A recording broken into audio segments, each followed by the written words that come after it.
Brady K, editor of Pontoon Deck Boat magazine. Today we're on Table Rock Lake and we are on the Island Boats expandable pontoon. And I guarantee you've never seen a pontoon quite like this one. Alright, at the helm console we have all the gauges that you need. They're easy to read.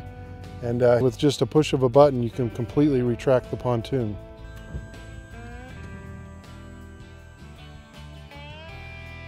The nice thing about the bow gate is that it's adjustable, so whether the boat's open or closed, it still works. This boat also has a nice non-skid floor. And when the pontoon is fully open, it's flush, so you don't have to worry about tripping over anything.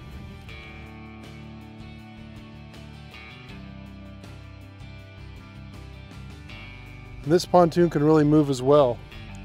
You can adjust the jack plate with the lever that's at the helm console.